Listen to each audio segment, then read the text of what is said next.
நம்மள்கிட்ட இருக்கக்கூடிய இந்த குர்ஆன், மொத்த குர்ஆனுமே ஒரு மிகப்பெரிய அருட்கொடை தான். அதில் இருக்கக்கூடிய ஒவ்வொரு பகுதியும் ஏதோ ஒரு வகையில் நம்முடைய வாழ்க்கைக்கு பயன்படக்கூடியதாக அல்லாஹ் ஆக்கியிருக்கிறான். இப்படி இருக்கிறப்ப ஒரு சில இறை வசனங்கள், ஒரு சில சூறாக்கள் நமக்கு ரொம்ப பிடிச்சதாக இருக்கும். சில பேருக்கு சூரா யாசின் பிடிக்கும், சில பேருக்கு சூரா அர்-ரஹ்மான் பிடிக்கும். இது போன்ற வசனங்களை இது போன்ற சூறாக்களை மறுபடியும் நாம் கேட்டுக்கிட்டு இருப்போம், ஓதிக்கிட்டு இருப்போம். இப்படி இருக்கிறது சரியா? கண்டிப்பாக. ஏன்னாக்கா நபிகள் நாயகம் ஸல்லல்லாஹு அலைஹி வஸல்லம் அவர்களுக்கே மனதிற்கு பிடித்த வசனங்கள் எல்லாம் இருக்குன்னு. குறிப்பாக சொல்ல போனாக்கா அவர்களுடைய பொறுப்பை சொல்லி காட்டக்கூடிய சில வசனங்கள், அந்த வசனங்கள் அவங்களுடைய மனசுக்கு ரொம்ப நெருக்கமான வசனங்களாக இருக்கும். உதாரணமாக சூரா அன்-நிசால வரக்கூடிய 4வது அத்தியாயம் 41வது வசனத்தில் ஃபகைஃப இதா ஜிஅனா மின் குல்லி உம்மத்தின் ஷஹீத் வஜிஅனா பிக அலா ஹாஉலாயி ஷஹீத். முஹம்மதே, ஒவ்வொரு சமுதாயத்திற்கும் நாம் சாட்சியை கொண்டு அவர்கள் அனைவருக்கும் உம்மை சாட்சியாக நாம் கொண்டு வரும்போது எப்படி இருக்கும் அப்படின்னு சொல்லிட்டு அல்லாஹ் இந்த வசனத்தில் சொல்லி காட்டுறான். இந்த வசனம் ஓதப்படும் போதெல்லாம் நபிகள் நாயகம் ஸல்லல்லாஹு அலைஹி வஸல்லம் அவர்கள் குலுங்கி அழுவாங்க. அதே மாதிரி ஒரு குர்ஆன் வசனத்தை முழு இரவும் ஓதுவாங்க, அழுவாங்க. இதுவே முழு இரவும் நடந்து கொண்டிருக்கும். இன் துஅத்திப்ஹும் ஃப இன்னஹும் இபாதுக வ இன் துஅஃபிர் லஹும் ஃப இன்னக அன்தல் அசீசுல் ஹக்கீம். சூரா மாயிதால வரக்கூடிய 118வது வசனம். இதோடைய பொருள் என்னன்னாக்கா, அவர்களை நீ தண்டித்தால் அவர்கள் உன்னுடைய அடியார்களே, அவர்களை நீ மன்னித்தால் நீ மிகைத்தவன், ஞானமிக்கவன். இந்த ஒரு வசனத்தை மட்டுமே இரவு முழுவதும் மறுபடியும் ஓதி அழுதுகிட்டு இருப்பாங்க நபிகள் நாயகம் ஸல்லல்லாஹு அலைஹி வஸல்லம் அவர்கள். ஒரு சஹாபி நபிகள் நாயகம் ஸல்லல்லாஹு அலைஹி வஸல்லம் அவங்கள்ட்ட கேட்குறாரு, எனக்கு தெரிஞ்ச ஒரு மனிதர் ஒவ்வொரு ரக்காயத்திலும் சூரா இக்லாஸை, குல்ஹு அல்லாஹு அஹத் அப்படின்னு சொல்லப்படக்கூடிய அந்த சூரா இக்லாஸை ஓதுறார். மறுபடியும் எல்லா தொழுகைகள்லையும் சூரா இக்லாஸை ஓதுறாரு. அவர்கிட்ட நான் கேட்டேன், ஏன் சூரா இக்லாஸை ஓதுறீங்க அப்படின்னு சொல்லிட்டு, மறுபடியும் எதுக்காக ஓதுறீங்க அப்படின்னு சொல்லிட்டு கேட்டப்ப அவர் சொன்னார், இந்த சூரா சிஃபத்துர் ரஹ்மான், அல்லாஹுடைய அந்த சிஃபத்துகளை சொல்லக்கூடிய, அல்லாஹுடைய அந்த தன்மைகளை சொல்லக்கூடிய இந்த இறை வசனங்கள், இது என்னோட மனசுக்கு ரொம்பவும் பிடிச்சிருக்குது. அதனால் நான் இதை மறுபடியும் ஓதுறேன். இது மேலே எனக்கு அளப்பெரிய அன்பு இருக்குது அப்படின்னு சொல்லிட்டு அவர் சொல்கிறப்ப, இது நபிகள் நாயகம் ஸல்லல்லாஹு அலைஹி வஸல்லம் அவங்கள்ட்ட சொல்லப்படுது. அதுக்கு நபிகள் நாயகம் ஸல்லல்லாஹு அலைஹி வஸல்லம் அந்த சஹாபிகிட்ட அவர்கிட்ட சொல்கிறாங்க, அல்லாஹ் அவரை நேசிக்கிறான். எதற்காகனாக்கா, அவர் இந்த சூறாவை நேசம் கொண்டதுனால அல்லாஹ் அவரை நேசிக்கிறான் அப்படின்னு சொல்லிட்டு போய் சொல்லு அப்படின்னு சொல்லிட்டு நபிகள் நாயகம் சொன்னாங்க. யாரெல்லாம் கஷ்டத்தில் இருக்காங்களோ அவங்களுக்கு சூரா யூசுஃபை ஓதும்போது ஒரு ரிலாக்ஸேஷன் கிடைக்கும். அதனுடைய அர்த்தங்களை புரிஞ்சு ஓதுறப்ப அவங்களுக்கு அந்த சூரா ஒரு ஆறுதலை தரும். அதே மாதிரி சிலருக்கு சூரா அர்-ரஹ்மான், சிலருக்கு சூரா யாசின் மனசுக்கு ரொம்ப பிடிச்ச சூறாவாக இருக்கும். நிறைய பேருக்கு சூரா மரியம் பிடிச்சிருக்கும். தப்சீருல் குர்துபியில் சொல்லப்படுது, இப்னு மசூத் ரலியல்லாஹு அன்ஹு அவங்க சொல்கிறாங்க, ஹாமீம் அப்படின்னு சொல்லிட்டு ஆரம்பிக்கக்கூடிய அந்த சூறாக்கள் இருக்குல்ல, அந்த சூறாக்களை நான் ஓதும் போதெல்லாம் எனக்கு ஒரு அழகான தோட்டத்தில் நடந்து போகிற அந்த உணர்வு ஏற்படும். இன்னொரு அறிவிப்பில் சொல்லப்படுது, ஆலு ஹாமீம் தீபாஜல் குர்ஆன், ஹாமீமுடைய சூறாக்கள் பட்டு ஆடை போன்று குர்ஆனுக்கு, அந்த பட்டு ஆடையில் தான் குர்ஆன் சுத்தப்பட்டிருக்குது அப்படின்னு சொல்லிட்டு அவர் சொல்லுவார். ஆலு ஹாமீம்ங்கிறது 7 சூறா. ஒவ்வொரு சூறாவும் ஹாமீம் அப்படிங்கிற இந்த எழுத்துக்களோட ஆரம்பிக்கும். சூரா காஃபிர்லேருந்து சூரா அல் அஹ்காஃப் வரைக்கும் இந்த ஹாமீமுடைய சூறாக்கள் இருக்குது. இந்த 7 சூறாவும் ஒன்றன் பின் ஒன்றாக மக்காவில் அருளப்பட்டுச்சு. இந்த சூறாக்களுடைய அழகு என்னன்னாக்கா, இந்த சூறாக்கள் எதுலேயுமே ஃபிக்ஹு சட்டங்களோ அல்லது இஸ்லாமிய சட்டங்கள் எதுவுமே சொல்லப்பட்டிருக்காது. இதில் இருக்கக்கூடிய விஷயங்கள் எல்லாம் அல்லாஹுவை ஞாபகப்படுத்துவதாகவும் அல்லாஹுடைய அந்த மறுமை நாளை ஞாபகப்படுத்துவதாகவே இருக்கும்.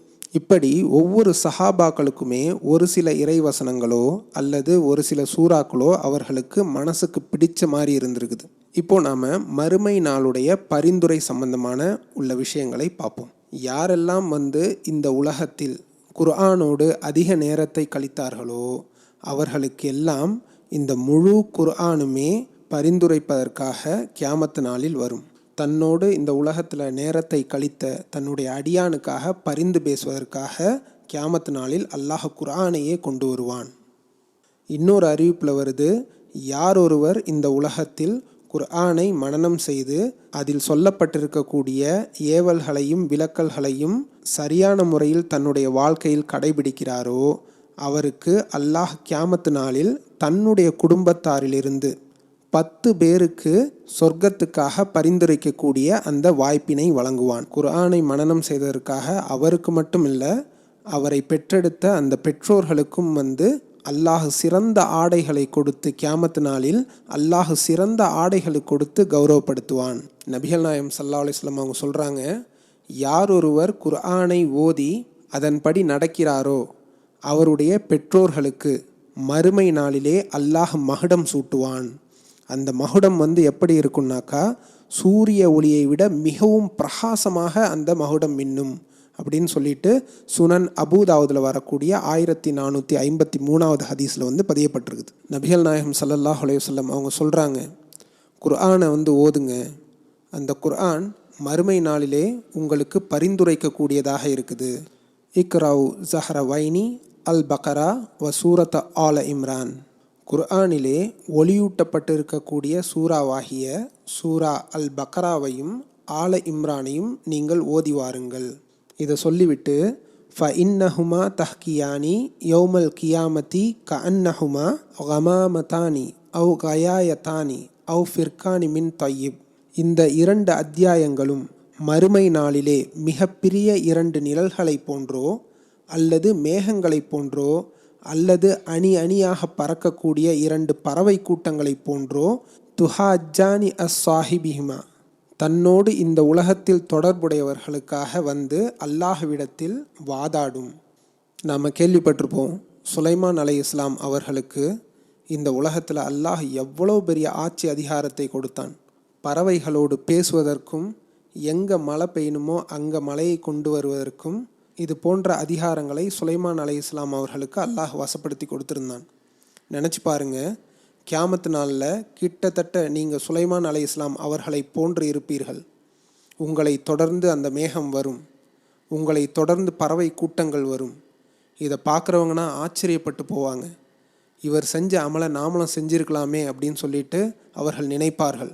அவ்வளவு மிக கௌரவம் பொருந்திய ஒரு மனிதராக கியாமத்து நாளில் நீங்கள் தோற்றமளிப்பீர்கள். அதற்கு நாம் என்ன செய்யணும்? சூரா அல் பக்ராவையும் சூரா ஆல இம்ரானையும் தொடர்படியாக நாம் ஓதிக்கிட்டு இருக்குன்னு இன்ஷா அல்லாஹ் இது போன்றது ஒரு கௌரவத்தை அல்லாஹ் இந்த சூறாக்களுடைய மூலமாக நமக்கு அல்லாஹ் வழங்குவான். அதனால தான் நபிகள் நாயகம் ஸல்லல்லாஹு அலைஹி வஸல்லம் சொன்னாங்க, சூரத்துல் பக்ராவை நீங்கள் ஓதுங்கள். யாரெல்லாம் சூரா பக்ராவை ஓதுகிறார்களோ இந்த உலகத்தில் சூரா பக்ரா எல்லா வகையான பரக்கத்துகளையும் பெற்றுத்தரும்.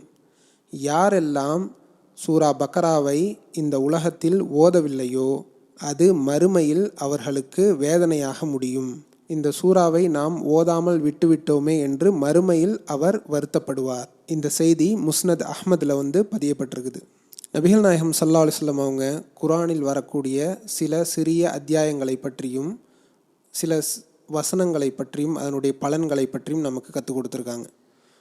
ஒரு முறை நபிகள் நாயகம் ஸல்லல்லாஹு அலைஹி வஸல்லம் அவர்கள் சூரா இக்லாஸை ஓதக்கூடிய ஒரு மனிதரை பார்க்குறாங்க. அதை பார்த்துட்டு சொல்கிறாங்க, வஜபத் வஜபத் வஜபத், உறுதியாகிவிட்டது உறுதியாகிவிட்டது உறுதியாகிவிட்டது அப்படின்னு சொல்கிறாங்க. என்ன உறுதியாகிவிட்டது அப்படின்னு சொல்லிட்டு சஹாபாக்கள் கேட்குறாங்க. அதற்கு நபிகள் நாயகம் ஸல்லல்லாஹு அலைஹி வஸல்லம் என்ன சொல்கிறாங்கன்னாக்கா, சூரா இக்லாஸை ஓதக்கூடியதன் மூலமாக இந்த மனிதருக்கு சொர்க்கம் உறுதியாகிவிட்டது அப்படின்னு சொல்கிறாங்க. குல்ஹு அல்லாஹு அஹத் என்று ஆரம்பிக்கக்கூடிய இந்த சூரா இக்லாஸை நாம் வாழ்க்கையில் அதிகமாக ஓதுவதன் மூலம் நாம் சுவனத்தின் பக்கம் நெருக்கமாக சென்று கொண்டிருக்கிறோம் என்பதை நாம் மனதில் வைத்து கொள்ள வேண்டும். இன்னொரு ஆதாரபூர்வமான ஹதீஸ் சொல்லப்பட்டிருக்கு. நபிகள் நாயகம் ஸல்லல்லாஹு அலைஹி வஸல்லம் அவங்க சொல்கிறாங்க, எவர் ஒருவர் ஒவ்வொரு கடமையான தொழுகைக்கு பிறகும் ஆயத்துல் குர்சியை அல்லாஹு லா இலாஹா இல்லாஹுல் ஹய்யுல் கையும் அப்படின்னு சொல்லிட்டு ஆரம்பிக்கக்கூடிய அந்த ஆயத்துல் குர்சியை தொடர்படியாக ஓதி வருகிறாரோ, நபிகள் நாயகம் சொல்கிறாங்க, லம் யம்னஉ மின் துஹூலில் ஜன்னதி இல்லா அன் யமூத். அவர் சொர்க்கம் செல்வதற்கு மரணத்தை தவிர வேறு எந்த தடையும் இல்லை அப்படின்னு சொல்கிறாங்க. நீங்கள் தொடர்படியாக ஒவ்வொரு வக்கத்துக்கு கடமையான தொழுகைக்கு பிறகும் ஆயத்துல் குர்சியை நீங்கள் தொடர்படியாக ஓதி வருவதன் மூலம் உங்களுக்கும் சொர்க்கத்துக்கும் இடையில் மரணத்தை தவிர வேறு எந்த தடையும் இல்லை அப்படின்னு சொல்லிட்டு நபிகள் நாயகம் ஸல்லல்லாஹு அலைஹி வஸல்லம் சொல்கிறாங்க.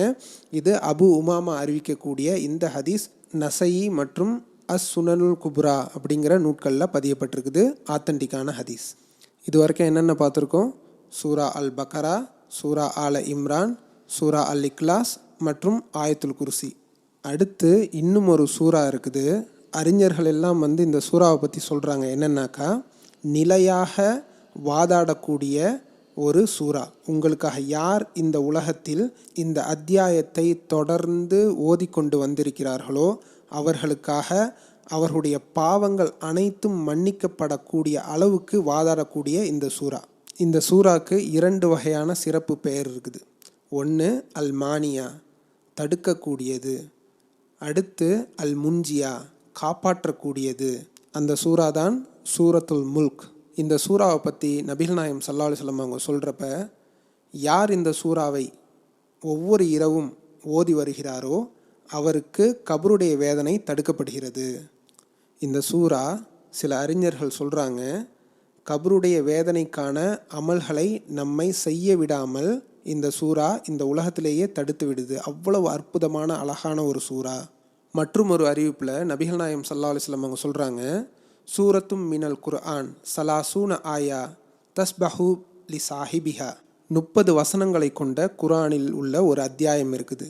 அது கியாமத்து நாளில் தோன்றி தன்னை ஓதிய அந்த அடியாருக்காக அல்லாஹ்விடத்தில் வாதாடும். இன்னொரு அறிவிப்பில் வருது, ஹா சமத் பி சாஹிபிஹா. இந்த 30 வசனங்களும் வாதாடி கொண்டே இருக்கும். எது வரைக்கும்? ஹத்தா யஹ்ஃபிர் லஹு.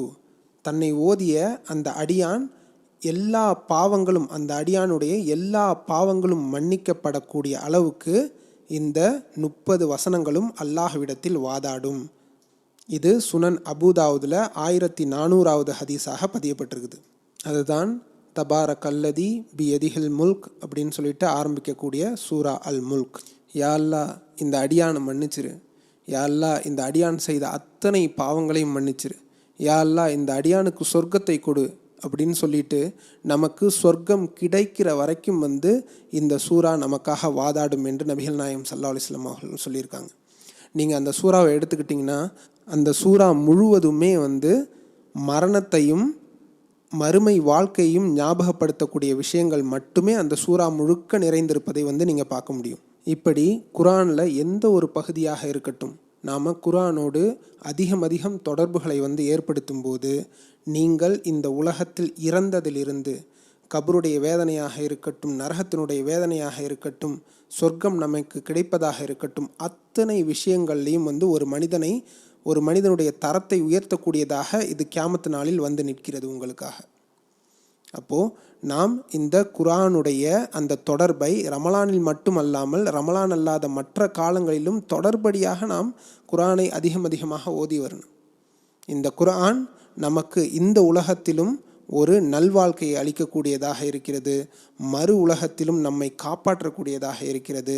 அல்லாஹ் கேட்டபடி நடக்கக்கூடிய நன்மக்களாக நம் அனைவரையும் ஆக்கி அருள் புரிவானாக. வாஹித் தவான் அல்ஹம்துலில்லாஹி ரப்பில் ஆலமீன்.